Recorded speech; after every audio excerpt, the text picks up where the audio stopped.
ಥೈಲ್ಯಾಂಡ್ನ ಭಾರತೀಯ ರೆಸ್ಟೋರೆಂಟ್ನ ಒಂದು ನೋಟ.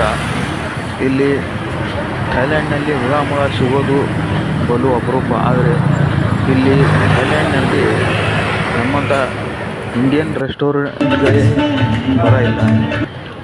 ಇಲ್ಲಿ ತುಂಬ ಚೆನ್ನಾಗಿ ಅಡುಗೆ ಮಾಡಿ ಎಲ್ಲರಿಗೂ ಸರ್ವಿಸ್ ಕೊಟ್ಟು ಹೋಟೆಲ್ ತುಂಬ ಚೆನ್ನಾಗಿದೆ, ನೋಡ್ಬೋದು ನೀವು. ಊಟನೂ ತುಂಬ ಚೆನ್ನಾಗಿತ್ತು. ನೀವು ಬಂದಾಗ ಎಕ್ಸ್ಪೀರಿಯನ್ಸ್ ಮಾಡಿ. ಚಾನಲ್ನ ಸಬ್ಸ್ಕ್ರೈಬ್ ಮಾಡಿ ಮತ್ತು ಶೇರ್ ಮಾಡಿ. ಥೈಲ್ಯಾಂಡ್ ಹೇಗಿತ್ತು ಎಲ್ಲರೂ ನಿಮ್ಮ ರಿಪ್ಲೈ ಮಾಡಿ. ನಿಮ್ಮ ರಿಪ್ಲೈಗಾಗಿ ಕಾಯ್ತಾ ಇರುತ್ತೇನೆ. ನಮಸ್ಕಾರ. Welcome to Thailand. All over world trip is enjoy.